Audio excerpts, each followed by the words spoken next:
Hey guys, and welcome back to the channel. So we're gonna be talking about this video that's trending on TikTok. It's about this African who's identifying himself as a refugee in America. He's gone viral on TikTok after revealing that before he came to America, he left behind a 5-bedroom house, a car, a dog, and left his mother behind. Now let's pause that for a minute. Pause that for a minute. A refugee with a 5-bedroom house, a dog. You know it's not cheap to maintain a dog, right? And he decided to leave his mother in the country that he knows that she's gonna be persecuted. If that's what we're calling a refugee these days, then what exactly are we calling the average American? And what's even more telling is that long before this, white South Africans gave Americans a heads up, warning that many of these so-called refugees aren't fleeing danger, but rather escaping what is called equality. I don't want to spoil this for you guys, so let's get into the clips that I've collected for you guys from TikTok so that you can hear this for yourselves. Make sure you watch this video up to the end. I'm gonna come back and give my own 2 cents, and please make sure that you share this video. I don't know why YouTube is suppressing my views. I'm not getting a lot of views. It's been 5 months and more. I don't know what has happened, so please help me share this video so that it can reach a wider audience. Let's watch this. I had to leave a 5-bedroom house, my car behind, my dogs behind, my mother behind. There are voices out there, including the South African president, who has called you cowards. Yeah. You've got other Afrikaners who are saying that you're not refugees, you're opportunists, that you've abandoned the country. What would you say to those people? I had to leave a 5-bedroom house, which I will lose now because I'm not going to pay for it. My car behind, my dogs behind, my mother behind. I didn't come here for fun, but my children are safe. If you're white, you're wrong in South Africa. You're a land thief, you are a racist. I had nothing to do with apartheid. Nothing. What was it like when you were greeted by the Trump administration? It was overwhelming. I didn't expect that because I thought we're going to be in a shuttle bus, taken somewhere, and we will start working. All of us that is there, we know we're going to start here from the bottom because we are the new people here. We're going to start from the bottom. This Afrikaner refugee had a 5-bedroom house and a mining company in South Africa. You know, the way refugees have. He had to leave behind his car, his dogs, and even his mother. You know, the way that families that are in terrible danger and have to flee usually leave behind their mother. He's also a bigot, at the very least an anti-Semite and an Islamophobe. A few years ago, he posted vile, sweeping, stereotypical statements about Jews on the internet, and he also posted clapping hand emojis in response to a post about assaulting Muslims. In his defense, he says that he was standing up for his religion, and he was also on very heavy medication at the time, specifically morphine. And I'm sure we all know that when somebody takes morphine, they suddenly become a hateful bigot. This is well documented. And he says that the land expropriation in South Africa has gone too far, your land becomes worthless. I can't wait for him to find out that America has basically the same expropriation laws as South Africa, they just call it something else. And the silliest part of all, you might be amused to know that this man, who walked away from a quality of life, a standard of life higher than the vast majority of South Africans could ever dream of having, a 5-bedroom house. His surname is Kleinhaus. I know it's a hot topic, talking about the refugees from South Africa, the white refugee South African farmers. But I saw a news report where they talked to one of the refugees, and he said that he had a 5-bedroom house, a car, if I'm not mistaken, several cars, several dogs. His mom is there, maybe not the house, but back in South Africa. And he's saying he left all that behind to come to America as a refugee. Now I know refugees can come from all different kinds of backgrounds, but that's the wealthiest refugee I've ever heard of. My God, a 5-bedroom house that nobody came and kicked you out of, nobody took from you. You said you left behind. I don't know, dog. Listen, I'm not in South Africa. People say it's a decide going on with the white South African farmers. Some people say it's cap. I don't know what to believe. I don't know the official resources to look at. I don't know. But I know that guy, hearing that out of his own mouth, I'm not going to not call him a refugee. I'm just going to say he's an extremely fortunate person to be able to be considered a refugee and come to America through this process that this administration has allowed them to come. That's all I'm going to say. I had to leave a 5-bedroom house, my car behind, my dogs behind. This white man just said he left his 5-bedroom house to come over here. I didn't know it was that damn bad over there in South Africa. Damn. These are some extraordinary refugees. I mean, the sacrifice to leave your 5-bedroom house and car to come over here to America. That, you know what I mean? That's sacrifice, man. To be honest, a lot of us couldn't do it, family. Imagine having a 5-bedroom house and saying, you know what? Fuck it.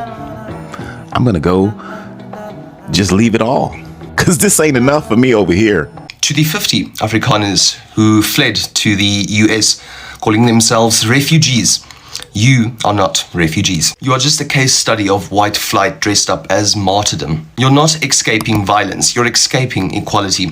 South Africa didn't chase you away. You ran. Yes, South Africa is one of the most violent countries in the world.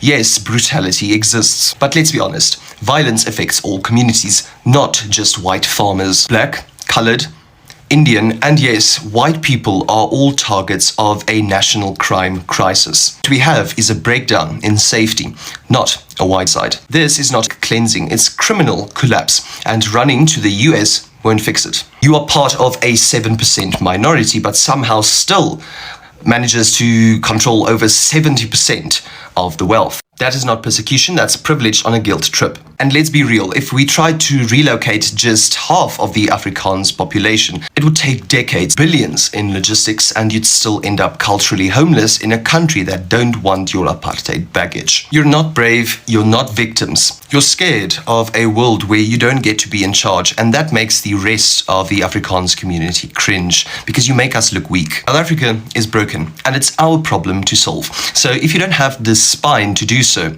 stay gone. I don't know if y'all have heard that the Afrikaners, the South Africans that Trumpy Bear brought over here, are not exactly who he thought they were. They were supposedly farmers and people who were being discriminated against because they were white. As my girl Tabitha would say, Well, anyway, according to the South Africaners on this app, they are what they call us here, or the equal to what they call people who look like me here. Y'all know that word that so many white people want to say so badly? Yeah, they're actually that, of their kind in South Africa. And the funniest part of all of this is they were supposed to be farmers, right? And they were supposed to come and, I guess, be on the farmland that this country stole from other farmers, or the farmers that had to give up their farms because all the subsidies stopped. And trust me, subsidy is just another fancy word for welfare. Not right now. We'll come back to that. So I'm looking and lurking and listening. One gentleman said he had a theory that they are mercenaries. Not missionaries, mercenaries. If you don't know what that is, look it up. He said he believes the first group was for the photo ops. But the ones coming behind them, yeah, he has a plan for them too. Once again, not right now. We'll come back to that. Stay with me. Now, my theory was they were coming here to do the jobs of the people that they've had deported. And the jobs that our ancestors did that they figured out ain't no way we gonna do again. Agricultural, farming, picking produce, etc. And then I saw this. Well, Donald Trump is very disappointed to find out that this group of people who just came over this week actually have no farming experience. They have no knowledge of farming, and then none of them actually had farms in South Africa. When they found out that they were actually a collection of security guards, actually part-time rappers, and a guy called Bradley who almost bought a tractor once.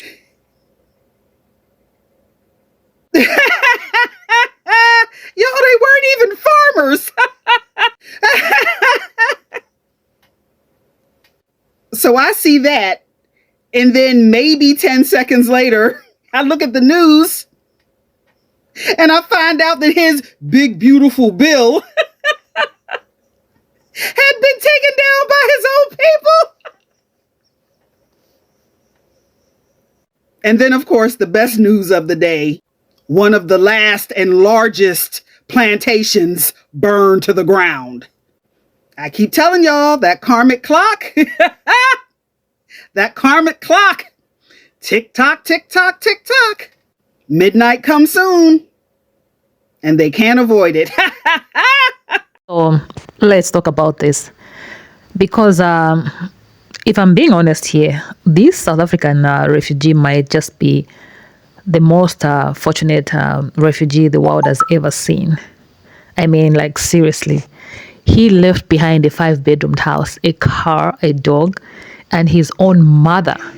We are being told that this is someone who was oppressed, right? How does that even make sense? That doesn't sound like oppression. That sounds like a privilege. And if things were really that bad back home, why would you leave your mother behind in a very place you claim that it is dangerous or unjust? That right there already speaks volumes. Like, it's telling some serious holes in the narrative. Let's be real. This doesn't fit this doesn't fit the description of a refugee. At least not the kind that we've come across. We've come to understand. Refugees are typically flee war, famine, sorry, or immediate life-threatening danger. They don't usually come from 5-bedroomed house with dogs in the backyard, leaving your mother behind, cats and dogs.